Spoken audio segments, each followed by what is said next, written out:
사연을 통해서 고민을 풀어보는 시간입니다. 한국인 심리학 콘서트. 매주 시간에 여러분의 사연 듣고 또 조언도 아낌없이 나눠주시는 두 분 모셨습니다. 먼저 가정경영연구소의 강학중 소장님 어서 오십시오. 예, 안녕하세요. 나오미 가정문화연구원의 김숙기 원장님 오셨습니다. 안녕하세요. 네. 자, 먼저 사연 듣고요. 예, 두 분의 의견 또 이야기들 함께 풀어보도록 하겠습니다. 나라면 이 경우 어떻게 할까 하면서 예, 사연 들어보시죠.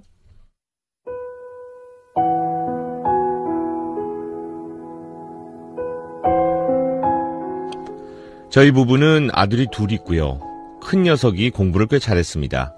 학원에서 영재성이 있다, 두뇌가 명석하다, 영재교육을 한번 시켜봐라 이런 말을 듣고 온 아내는 큰아들이 초등학교 5학년 때부터 영재교육을 전문으로 하는 학원을 보내기 시작했고요. 그때부터 우리 집의 사교육비 지출은 많아졌습니다. 처음에는 저도 아이가 수학, 과학에 재능이 있다니까 내심 흡족했습니다. 그런데 이 일이 학원비가 이렇게 많이 드는 일인 줄은 몰랐습니다. 뭐 여유있는 집이야 큰돈 아닐지도 모르겠습니다. 하지만 우리 형편에는 큰돈입니다. 아내는 자기와 친하고 함께 영재고를 목표로 하는 엄마들의 모임에 오게 되면 앞뒤 안 가리고 우리 집의 형편에 맞지도 않는 사교육비를 지출했습니다. 그 모임에서는 아이가 공부를 잘하면 엄마도 대접을 받는 것 같았고 또 성적이 떨어지거나 포기하면 낙오자로 치부되는 것 같았습니다. 중학교 1학년인 큰아들은 엄마의 욕심을 알기 때문에 싫다는 말은 못했고 워낙 착하고 순한 아이라 엄마가 시키는 대로 오랜 시간 학원에 있으면서 공부를 하고 있습니다. 집에 오면 큰아들은 학원에서 늦게 오기 때문에 얼굴 보기도 힘들었고요. 초등학교 3학년인 작은 아들은 대충 학교만 다니지 방치돼 있습니다. 아내는 늘 큰애가 이 영재고에 붙으면 작은애한테 신경 쓰겠다고 합니다. 하지만 우리 집 마이너스 통장의 마이너스는 줄어들 줄 모르고 제가 도저히 감당이 안 돼서 더 이상 사교육비 지출은 안 된다 이러다가 나중에 애가 혹시 낙방하면 돈은 돈대로 쓰고 아이는 상심하고 당신도 실망이 너무나 크고 그 뒷감당을 어떻게 하려고 하느냐. 우리 집 꼴 좀 봐라. 허리띠 졸라매고 살면서 잃은 게 너무나 많다. 그만 포기하자. 라고 말했습니다. 하지만 아내는 절대 그럴 수 없다면서 큰아들의 사교육비를 위해서 얼마 전부터 편의점에 나가 파트타임으로 일을 합니다. 아는 사람이 없는 다른 동네에 가서 아르바이트를 하는 거죠. 그러면서 자기 몸도 피곤하니까 집안 꼴은 더 말이 아니고 작은 애는 더 방치돼 있습니다. 전세를 살면서 저 역시 그렇게 월급이 많은 편도 아닌데 이렇게 사교육비 지출이 많으면 어떻게 감당이 되겠습니까? 하지만 아내가 사교육비 지출을 이렇게까지 많이 안 한다면 지금보다는 훨씬 더 생활에 여유가 있을 것 같습니다. 그런데 아내와는 도저히 대화가 안 됩니다. 아내의 머릿속에는 오로지 큰아들을 좋은 학교에 보내야 한다는 것밖에는 없는 것 같습니다. 아내와 큰아들에 대해서 이야기를 하면 벽하고 이야기하는 기분입니다. 어떻게 해야 할까요?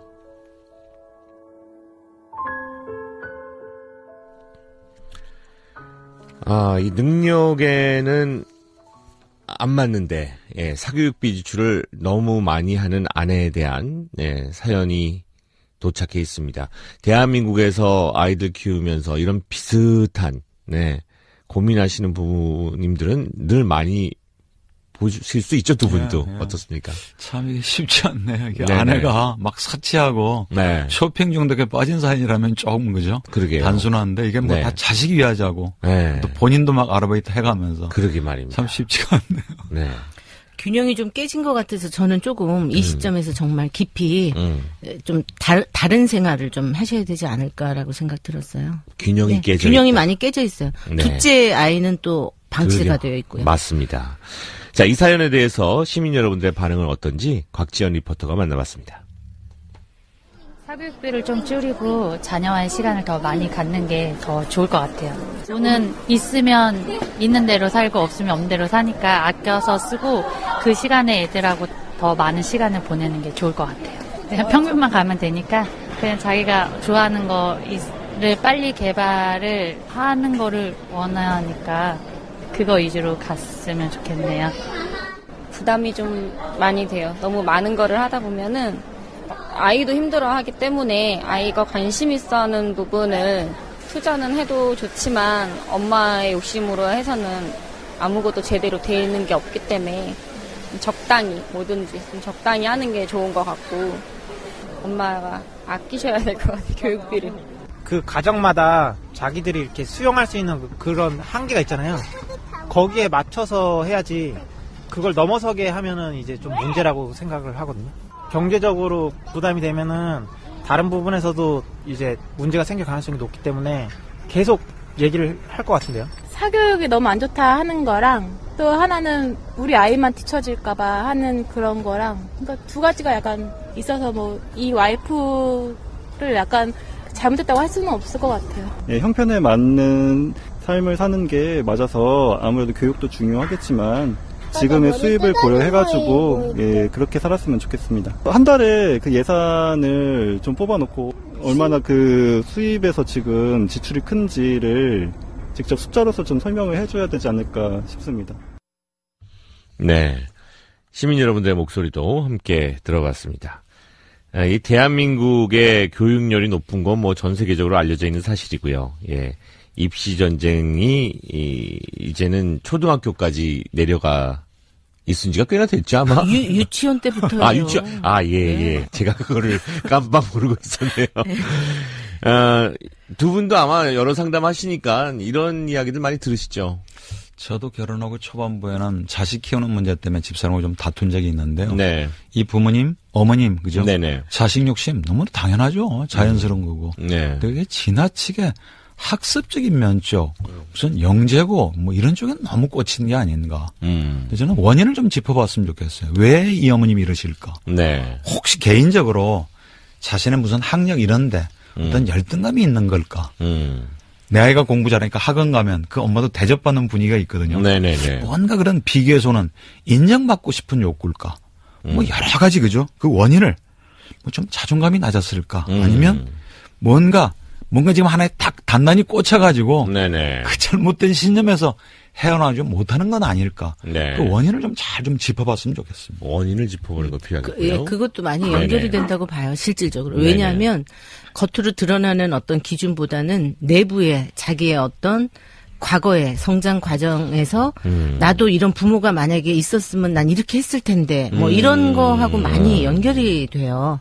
아, 자녀 교육은 사실 그런 부분이 많이 영향을 주는 것 같아요. 내가 어떻게 경험을 했었는지. 네, 그게 굉장히 많이 연결이 되기 때문에 본인이 못했던 거, 아쉬웠던 거, 너무 절실했던 거, 그거를 이제 여기에 희망이 보인다라고 하는 큰아이한테 올인하고 계신 거죠. 아이 입장에서 지금 또 한번 바라봐야 되는데, 아까 사연 속에서도 잠깐 들어가 있었는데요. 이 아이가 순하고, 예, 뭐 이렇게 거부하는 성격도 못 되고, 그러다 보니까 엄마는 지금 완전히 정말 아까 얘기하신 꽂혀 있는 상태이다 보니까 너무 열심이고, 정말 엄마가 그 편의점 나가가지고 일하러 다니는 거 바라보면서 아이가 지금 여기에 대해서 뭐 힘들다라는 얘기를 할 수 있을지, 아니면 하기 싫다는 얘기를 할 수 있을지, 정말 좋아서 하고 있을 수도 있겠지만 말이죠. 예, 그냥 객관적으로 옆에서 한번 이 상황 자체를 아이 입장에서도 바라볼 필요가 있겠다라는 생각이 듭니다. 큰아이의 성향 때문에 이 문제가 좀 더 위험해 보여요. 네네. 초등학교 5학년 때부터 시작해서 지금 중학교 1학년인데 너무 착하고 순종적이어서 아무 이의 제기도 안 하니까요. 네. 그러니까 이런 애들이 불만이 없는 게 아니거든요. 그냥 계속 묻혀있고 억압되고 쌓여있는 거지. 이렇게 이제 만약 터지면, 그죠? 참 감당하기가 어려울 수도 있고, 특히 둘째 아이는요.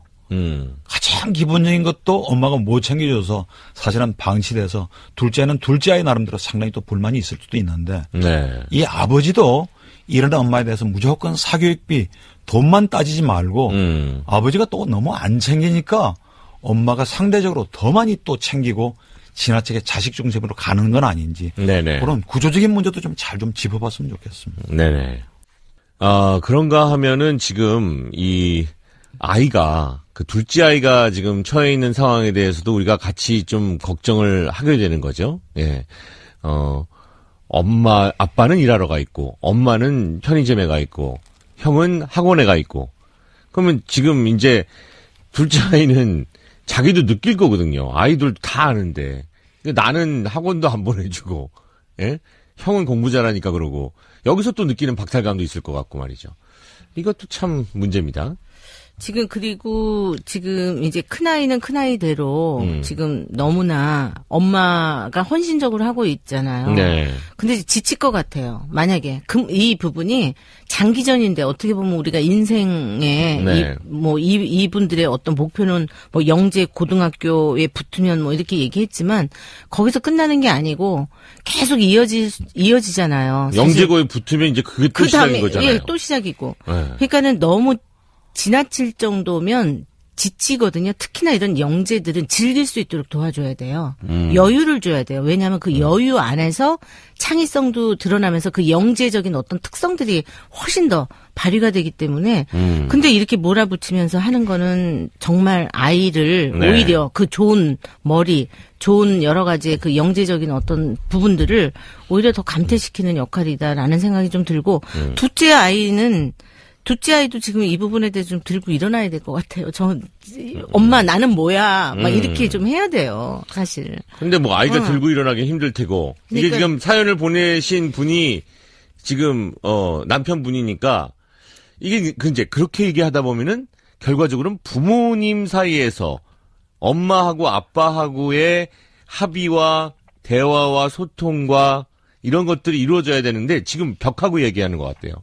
그러니까 그게 문제잖아요, 지금. 남편이 벽하고 얘기하는 것 같은 느낌이 들면 그 아내 역시 남편하고 얘기하면 벽하고 얘기하는 것 같은 느낌이 안 들겠어요? 그렇죠. 그럼 비슷한 거죠. 그래서 저는 이제 해결 방법으로 들어가서 네. 정말 이 남편분이 먼저 이렇게 사연을 보내준 건 참 잘하시는 거고요. 네네. 정말 나를 한번 잡으셔서 작전을 좀 잘 짜셔서 피곤해서 들어오는 아내를 따뜻하게 좀 맞으면서 외식이어도 좋고 아내가 원하는 분위기, 아내가 좋아하는 음식 대화를 좀 한번 하셨으면 좋겠어요. 그 목표는 내가 하고 싶은 얘기 일치하지 마시고 네. 아내 얘기를. 당신은 아나 우리 큰아들 잘 키우자는 건 똑같은 생각인데 난 당신이 하는 게 도대체 이해가 좀 안 된다. 왜 그런지 나한테 좀 얘기를 좀 해다오. 당신 나름대로도 좀 여러 가지 고충이 있을 거 아니냐. 그러면서 딴짓 안 하고 정말 애를 위해서 편의점 아르바이트까지도 하는 그 공로도 좀 인정을 해주고 그래서 충분히 아내의 얘기를 한 번의 대화 가지고 어떻게 이해가 되겠어요. 그러나 네. 남편이 무조건 반대하고 자기만 잘못됐다고 뭐라고 그러는 게 아니라 네. 자기를 이해하려고 진심으로 다가오는 그 태도를 한번 먼저 좀 보여주시라는 얘기죠. 네, 네 저도 이제 같은 의견이에요. 그런데 이 남편분이 이야기하시는 방식에 대해서는 조금 이의를 좀 제기하고 싶었어요. 아, 그래요? 네, 왜냐하면 더 이상 사교육비 지출은 안 된다. 이제 이렇게 이야기를 하고, 우리가 이렇게 허리띠 졸라매고 살고 잃어버릴 게 너무 나는 싫다. 뭐 이제 이런 식으로 계속 얘기하시고, 그 다음에 그만 포기하자라는 데서 제가 확, 사실, 왜 여기에서 포기라는 단어가 나오지? 그러니까는, 왜 뭘 포기해야 되냐 이거예요. 포기가 아니고 우리가 좀 다른 방식으로 네. 우리가 같이 모색해보자 이렇게 나와야 되거든요. 그러니까 이게 네. 그 언어의 기술인데 네. 예, 그 포기라는 단어 자체가 아마 그 와이프분이 가장 세상에서 듣고 싶지 않았던 단어일 것 같아요. 그죠? 지금 이 상황에서. 네, 저는 그래서 이제 그 남편분도 너무나 이제 그러면 아내 입장에서는 이제 뭘 생각하냐면 네. 사교육비 지출에만 이제 신경 쓰는 남편이잖아요. 아내 입장에서 봤을 때. 네네. 그러면, 아니, 조금 더 능력이 없는 거에 대해서 조금 미안해하거나, 그래야 되는 거 아니야? 나는 악착같이 벌어서 난 우리 뒷바라지 할 거야. 이렇게 나오시는 거거든요, 지금. 네. 그러니까 너무 돈의 부분에, 만 한정되지 말고 우리가 이제 같이 대화도 해야 되고 아이들하고 보내는 시간도 중요하고 가족 여행도 좀 같이 가야 되고 4명이 단란하게 네. 그래서 요럴 때는 이런 여러 가지 인성적인 거 체험 뭐 이런 여러 가지 것들이 참 중요하다고 나는 생각하는데 네. 우리 요러한 부분도 좀 보강하자 그런 식으로 좀 접근했으면 하는 거예요. 네. 그러니까 어떤 일로 시작한 부부싸움이 내 의도하고는 전혀 상관없이 엉뚱한 맞아요. 대로 그럴 때가 많죠. 가능성이 네. 엄청나게 많습니다. 네. 원장님 얘기 당신이 돈만 조금은 더 벌었어 봐. 그렇죠. 우리가 이런 걱정 고생 안 하고 충분히 시켰을 텐데 네. 당신 같으면 우리 큰아들은 망쳐. 뭘 모르면 그냥 잠잡고 있어. 네. 그래서 우리 포기라는 단어 쓰면 폭발할 수도 있는 거죠. 뭐. 싸움이 지금 어디로 갈지가 지금 대강 이게 부부싸움 좀 해본 분들은, 네. 그러면 지금 당신이 지금 남편한테 지금 능력 없다고선 지금 무시하는 거냐, 이걸로 또 가겠고. 그러니까 네. 남편분도 영재고등학교 보내는 것을 포기하실 필요 없이 방향은 그대로 가는데 속도를 조율하는 거죠. 그게 왜 꼭 그렇게 비싼 사교육비를 들여야 되는 그 학원 보내는 것만으로 영재고를 보내는 게 아니거든요. 그리고 그 영재고도 우리 애가 행복하게 사는데 도움이 된다는 전제하에 보내는 거지. 네. 꼭 그렇게 학습적인 면만 있는 거냐고요. 거기만 또 보내놓으면 끝나는 게 아니라 아까 하셨던 말씀대로 그 이상의 돈과 에너지가 엄청나게 들어가는 건데. 그러니까 영재고를 안 보낸 대신 내가 아빠인 내가 조금 좀 거들어줄 거 역할 분담도 좀 하고 뭐 또 꼭 그런 비싼 학원이 아니라 다른 학원에 보내면서도 엄마하고 아빠하고 좀 함께하는 시간을 통해서 큰아들이 받았을 만한 스트레스를 좀 풀어주는 작업도 하고 또 그런 시간 여유를 작은 아들한테 좀 할애해서 작은 아들도 좀 서운하게 하지 않고 네. 그게 결국은 다 우리 두 아들이 잘 되게 하는 방법이니까 그러니까 방향은 그대로 가시면서 속도하고 방법을 좀 조율하시면서 조금씩 그죠? 조정해 나가시면 극단적인 경우는 피하실 수 있을 것 같아요. 네. 저는 정말 가족의 문제를 항상 떠올릴 때 가장 큰 핵심과 중심은 그거라고 보는데 뭐냐면요. 누구의 희생으로 인해서 누군가가 괜찮은 거는 저는 잘못된 거라고 봐요. 그러니까 뭐냐면 가족 구성원이 다 나도 괜찮고 너도 괜찮은 방법을 선택해야 되고요. 나도 좋고 당신도 좋은 방법. 이래야 되지. 누구는 이 가정을 유지시키기 위해서 희생하고 헌신하고 자기의 삶이 거의 짓밟혀지고 네. 또 한 사람은 그 안에서 뭔가를 얻어서 뭔가를 할 수 있다. 이거는 잘못됐다라는 거죠. 그게 잘못된 거는 다들 아는 것 같은데 우리 부모님 세대에서는 누구가 희생을 하고 살았고 내 엄마가 그러고 살았고 내 아빠가 그러고 살았고 내 형이 그러고 살았고 내가 그러고 살았고 이제 이런 문제가 있다 보니까는 그거를 어떤 식으로 그러면은 그럴 수가 있는가 누군가가 이렇게 절대적인 희생을 하는 것만으로 문제를 해결해 나가지 않는 방법이 뭐가 있을 거에 대한 샘플을 우리가 본 적이 없는 것 같아요. 그러니까 이제 이 어머님은 지나치게 자식 중심으로 사는 거죠. 그러게 말이에요. 영재에게 또 꽂히신 거고. 남편이랑 싸우고 네. 아이들하고 또 실강이하고 자기는 또 편의점에 있고. 그러니까 자기 나름대로의 생활도 없고 즐거움도 그러니까 없고. 말이에요. 편의점 가시는 것도 참 가상한 일이신데. 네네. 멀리 다니잖아요. 그러니까 그걸 또 멀리 다녀 또. 그걸 왜 또 창피하게 생각하실까 그죠? 자랑할 일도 아니지만 그걸 굳이 눈을 피해가면서 멀리 가시는 것도 전 조금 좀 걸려요. 그래서 이 엄마, 그러니까 이제 이 사연 보내신 남편 입장으로 보면 우리 아내가 요즘 무슨 즐거움으로 살까? 이 사람 뭘 하고 싶을까? 이런 것도 좀 들여다보면서 충족되어지지 못한 아내의 욕구까지를 읽으실 줄 알면 정말 좋죠. 거기서부터 대화가 시작될 것 같긴 한데 사실. 예. 자녀의 목소리를 좀 많이 들었으면 좋겠어요. 왜냐하면 자녀는 나한테 잘해주는 것보다 부모님이 행복했으면 좋겠습니다. 그거고요. 그리고 나한테 학원 보내주는 것보다 부모님이 서로 대화하면서 사이좋게 지내시는 게 저한테는 더 큰 에너지입니다. 이런 얘기들을 해요. 실질적으로 자녀들이요. 애들은 그거 모르는 것 같은데. 아니요. 아니에요? 네. 그렇구나. 참, 부모들은 자기 위주대로만 자기 눈에 보이는 대로만 생각하고 결정 내리고 또 그것 때문에 또 서로 마음 아파하고 사는 것 같습니다. 아이들의 마음까지 온 가족 한 사람 한 사람의 이야기까지 서로 좀 아우를 수 있으면 좋겠다라는 생각이 드네요. 자, 사연을 통해서 이 시대 한국인들의 고민을 함께하는 시간이죠. 한국인 심리학 콘서트 오늘도 가정경영연구소의 강학중 소장님 그리고 나오미 가정문화연구원의 김숙기 원장님과 함께했습니다. 고맙습니다. 예, 고맙습니다. 감사합니다.